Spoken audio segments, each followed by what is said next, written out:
Sama kata Abah juga, karena kalian ini kurang gaul, udah kurang ngopinya, kurang adoh, kata siapa Miftahul Ahyar, walaupun dia yang kurang adoh dalam ngopi kalau menurut Abah tadi semua ya. Ini banyak yang sudah dibulak-balikan tentang Ishak dan Ismail, demikian pula tentang istri Nabi Ibrahim. Kenapa tidak dimasukkan? Yang kisahkan di Arab itu hanya Sarah dan Hajar, padahal ada istri Nabi Ibrahim yang asli orang Nusantara yang bernama Kentura tadi semua ya. Ini karena dulu persaingan sahabat, politik, agama itu menjadi politik, dibikin jadi politik agama itu. Disitulah akhirnya kata Abah, yang tadinya agama rahmatan lil alamin itu adalah Islam, itu adalah intisari agama, pada saat sudah dikasih botol semua, jadilah aqua, jadilah ades, jadilah pit, jadilah lem mineral. Padahal dulu yang disebut Islam itulah air. Padahal pada pit air, pada ades air, pada lem mineral air. Itulah akhirnya, karena dari awal manusia ingin menguasai manusia lain. Maka inilah yang harus kita fahami ya sahabat tentang sejarah ini. Maka kalau Abah sarankan pada kalian, jangan tadi semua yang bertanya kepada Abah juga tentang inilah, bahwa kenapa Abah membuka channel Abah Setu, channel Abah Setu MDNH. Karena banyaknya hal-hal yang sudah dibelokkan. Maka inilah sejarah yang harus kita kembalikan. Apa namanya? Nanti Abah akan bahas dari mulai kapan datangnya sholat Jumat. Nah ini juga harus dipahami tentang sholat Jumat tadi semua. Karena inilah kata Abah juga, kalau seandainya memahami agamanya bukan Islam dirul Islam dengan ad-dirosah ya sahabat, dengan proses belajar, karena Allah nyuruhnya afala ta'qilun, afala yatafakkarun, afala yatadabbarun. Ini malah manusia bergeraknya pada husnudzon semua tadi, padahal Allah mengatakan wa ma yattabi'u aktsaruhum illa dzannya. Sesungguhnya kata Allah, kebanyakan manusia itu hanya mengambil dzan dalam segala perkara. Sampai kata Allah, inna dzanna la yugni minal haqqi syai'a. Sesungguhnya dzan itu tidak bisa mengajarkan kepadamu, tidak bisa menunjukkan kebenarannya walaupun sedikit pun tadi semua ya. Inilah maka termasuk tentang nasab, tentang apa semua, semuanya berseberangan dengan ayat Al-Quran, dengan hadis Nabi. Al-Quran tidak ada yang namanya feodalisme, tidak ada manusia secara suku, secara keturunan lebih daripada makhluk lain. Maka inilah Nabi pun menyampaikan di hari Haji Wada, menyampaikan kepada orang Quraisy tadi semua, hei orang Quraisy, innallaha qad adaba ankum aibal jahiliyah. Hei orang Quraisy, hari ini Allah telah membebaskan kalian dari aib jahiliyah wa ta'addumaha bil azdad. Orang dulu itu Pak, berbangga-bangga dengan nasab itu merupakan satu keharusan, karena mereka hidup berkelompok. Untuk makan pun mereka adalah nomaden, berpindah-pindah, maka mereka adalah hidup berdasarkan kabilah-kabilah. Lihat pada saat waktu baginda Nabi dagang, bagaimana kabilah ini, kabilah ini, kabilah ini, kabilah ini.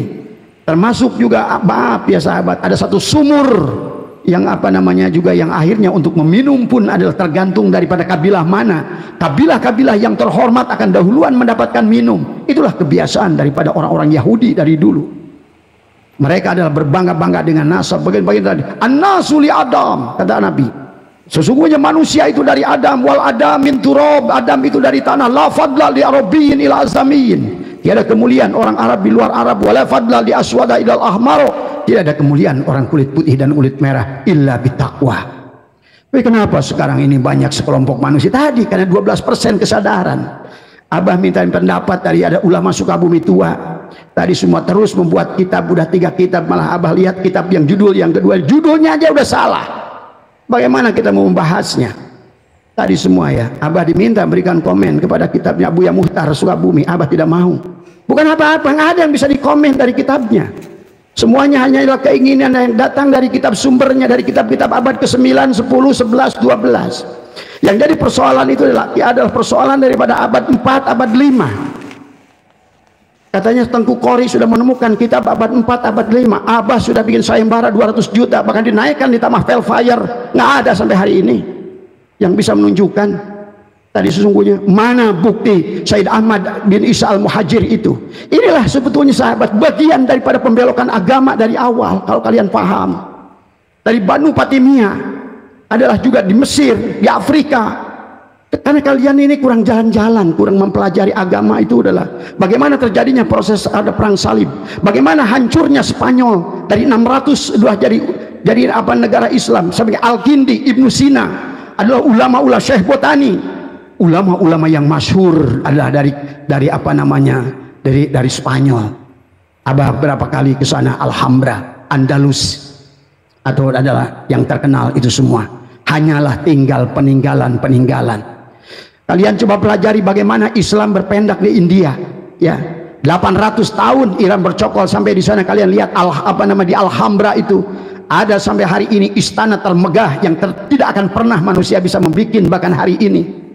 Ya, adalah merupakan Taj Mahal, ya, yang dimana dia bisa mengoperasikan adalah air mancur hanya dengan menggunakan 500 manusia di bawah landasan. Dia muterkan air supaya air itu kayak pam kalau sekarang, tapi mereka menggunakan manusia kerja rodi, ribuan manusia mati di situ tadi semua. Dan juga bagaimana mereka menggunakan batu-batu onik, karena waktu itu belum ada listrik. Dia menampung cahaya matahari, menampung cahaya bulan pada malam hari.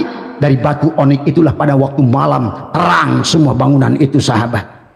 Itu udah 800 tahun yang lalu, ya. Yang terjadi adalah di India sekarang, kerajaan Mughal tadi semua.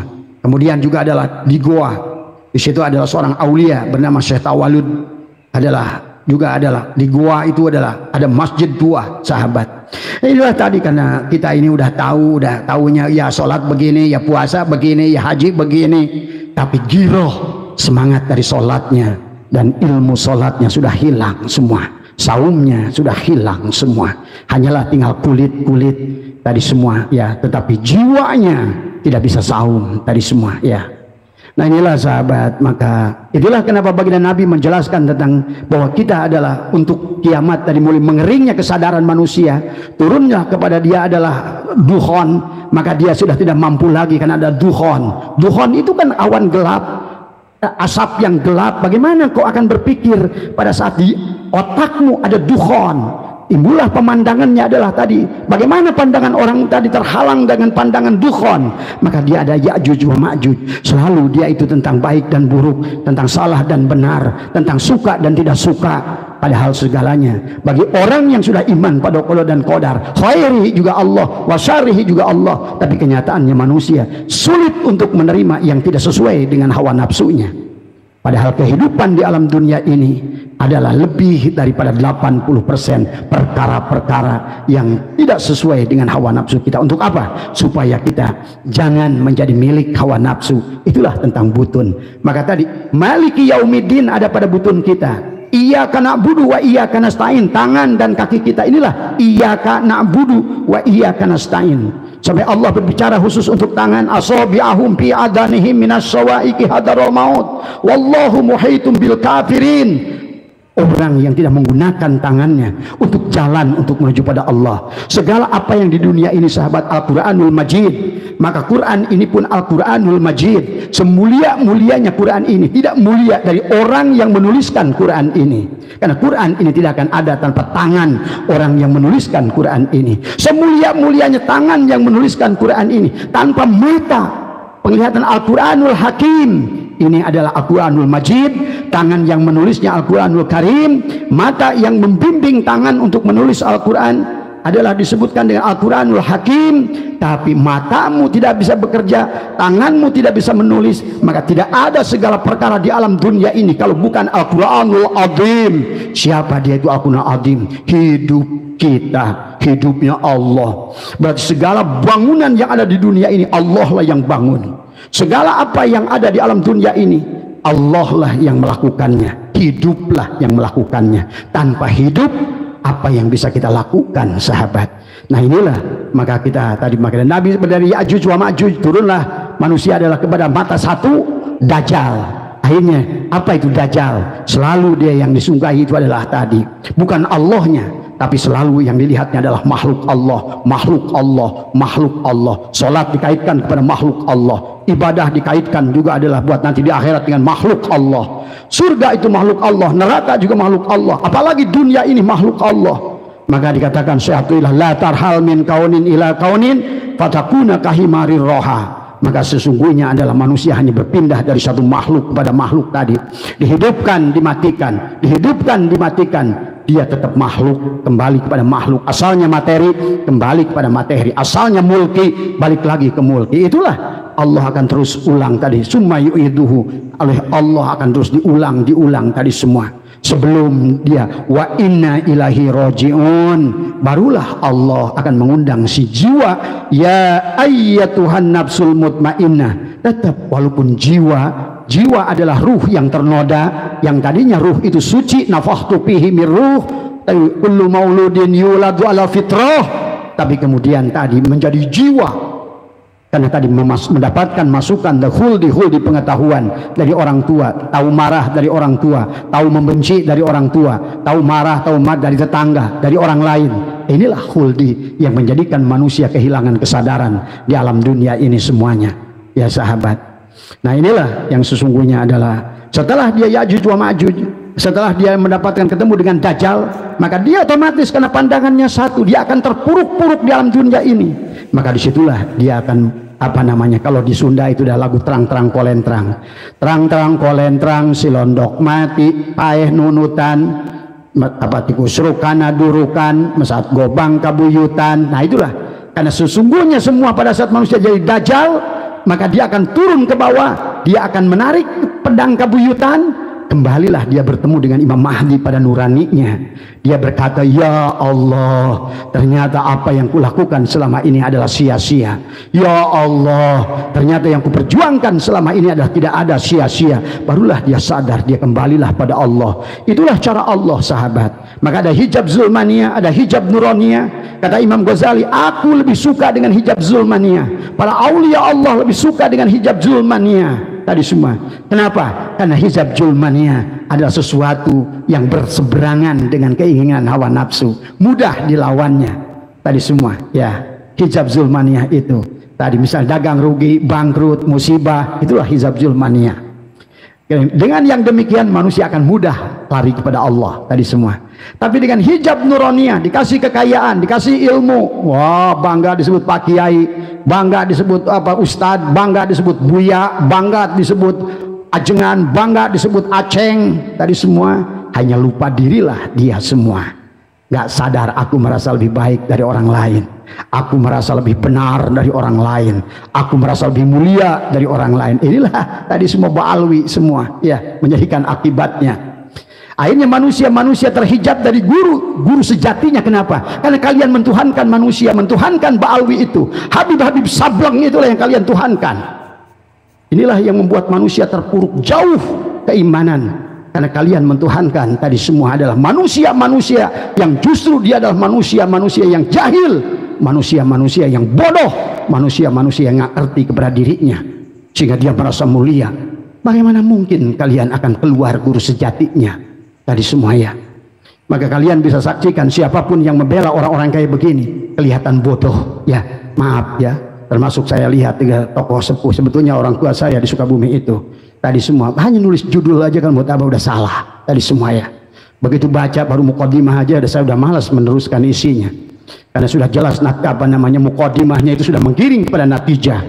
Apalagi menyebutkan Kiai Maduddin adalah sinting, muat apa, bagaimana mungkin seorang ulama sepuh mengatakan demikian, dan itu adalah bukan tesis, ya. Inilah sahabat, ya, sebagian sebagai contoh sudah Allah zahirkan. Maka kata Abah, inilah adakan kehancuran siapapun yang merasa mulia di dunia sekarang ini. Inilah manusia-manusia yang sudah jadi Dajjal akan dihancurkan. Untuk apa?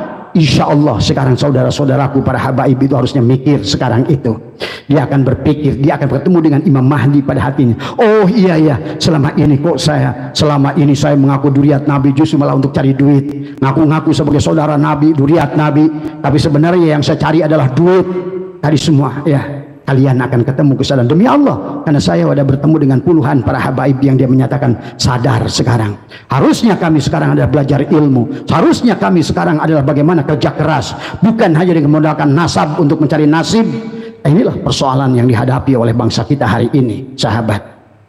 Dan kalian tidak paham, dan ini bukan hanya di Nusantara, terjadi di Palestina, terjadi di Mesir, terjadi di Afrika, karena kalian tidak paham dengan sejarah. apa yang terjadi. Yang Abah khawatirkan tadi semua, kalian ikut nyemplung bersama mereka, itu yang Abah khawatirkan tadi semua ya. Terserah, kata Abah ya, ini adalah kebenaran, adalah harus sampaikan dengan kebenaran tadi semua ya.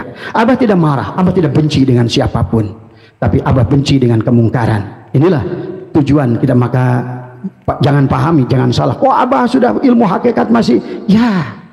Segala sesuatu yang berkaitan dengan kemungkaran ada tugas syariat. Allah perintahkan tadi semua ya. Rasulullah perintahkan. Apalagi ini yang membawa-bawa nama dzurriyyat Rasulullah. Ini yang bahaya tadi semua ya.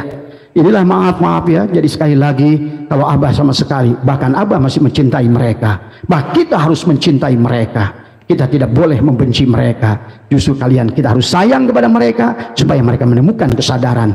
Ada sekian puluh orang yang Abah kenal, Habib itu udah banyak menemukan kesadaran hari ini. Bahkan yang tadinya malas usaha, sekarang ada yang mau usaha. Sampai Abah tawarin, kalau kamu nggak punya modal, minta sama Abah. Insya Allah kalau cuma modalnya kecil-kecilan, Abah bisa bantu. Udah, berhentilah tadi sekarang bersandar kepada manusia dengan membawa-bawa nama dzurriyyat kepada Rasulullah. Tapi kalian tidak bisa buktikan sesungguhnya, dan memang tidak bisa dibuktikan. Sudah Abah buka dengan 200 juta di Taman Velfire sampai hari ini tak satu pun tadi udah cecunguk yang membela itu juga menunjukkan bahwa bagaimana Syahid Ahmad Al-Muhajir itu pernah hijrah adalah ke Yaman. Tapi semua sampai hari ini. Itu saja, mudah-mudahan, mohon maaf atas kurangan, maaf di penghujungnya. Abah membawa ke sini bukan apa-apa, itu sebagai contoh pada saat kehilangan kesadaran manusia bisa berbuat salah yang sangat fatal tadi semua ya. Bahkan orang-orang yang mendukungnya jadi jahil murokab karena tadi semuanya, karena dia percaya kepada apa yang ditulisnya ya. Dan kitab yang dipegangnya adalah kitab-kitab yang dari zaman abad ke-9, dari mulai Habib Ali Syakron menuliskan, dan juga putranya Ali Syakron ya sahabat. Sehat semua panjenengan semua. Maka Abah juga mengajak pada PWI, nggak boleh benci pada Habib, nggak boleh benci pada siapapun. Kita semua tetap tadi menyayangi orang yang menyakitimu adalah tujuan kita. Tujuan kita adalah untuk menegakkan kebenaran. Yang benar adalah benar, yang salah adalah salah. Itu saja tujuannya. Jangan sampai orang-orang yang bodoh lagi di bawah adalah meyakini bahwa mereka adalah kebenaran. Itu saja tujuan kita. Bukan untuk menyusahkan para habaib ini, tapi adalah juga untuk mengajak, marilah mereka adalah sama-sama adalah membangun negara ini. Dimulailah dengan kesadaran-kesadaran. Abah yakin, karena Abah sudah ngobrol dengan beberapa orang, mereka menemukan kesadaran dengan yang bahkan ada yang sampai adalah membuka usaha tambal ban segala tadi semua ya. Itu saja yang mudah-mudahan, mohon maaf atas kurang. Wallahul muwaffiq ila aqwamit thoriq wa minkum. Assalamualaikum warahmatullahi wabarakatuh. Buatlah fitnah-fitnah yang bisa diterima oleh masyarakat tentang mereka. Buatlah fitnah-fitnah yang bisa diterima oleh masyarakat tentang mereka. Jadi jangan lupa, ini handphone yang Anda pegang ini di zaman sekarang bisa menjadi senjata yang luar biasa. Buatlah fitnah-fitnah yang bisa diterima oleh masyarakat tentang mereka. Buatlah fitnah-fitnah yang bisa diterima oleh masyarakat tentang mereka. Jadi jangan lupa, ini handphone yang Anda pegang ini di zaman sekarang bisa menjadi senjata yang luar biasa. Apa yang mereka junjung tinggi, Pancasila atau Pancagila? Apa yang mereka junjung tinggi, Pancasila atau pangkat Cina? Presiden goblok, udah menteri agamanya saudara sesat, kurang ajar, korinya gagal, istananya menjadi istana iblis, korinya gagal, istananya menjadi istana iblis. Gus Dur itu buta mata juga buta hati. Gus Dur itu buta matanya, buta hatinya. Habib itu kan tolol. Ya sudah, mau diapain? Makanya saya bolak-balik bilang kepada pemerintah, tangkap itu Habib Rizik, selesai. Bolak-balik ya dia lagi. Itu kan tolol. Ya sudah, mau diapain? Makanya saya bolak-balik bilang kepada pemerintah, tangkap itu Habib Rizik, selesai. Bolak-balik ya dia lagi.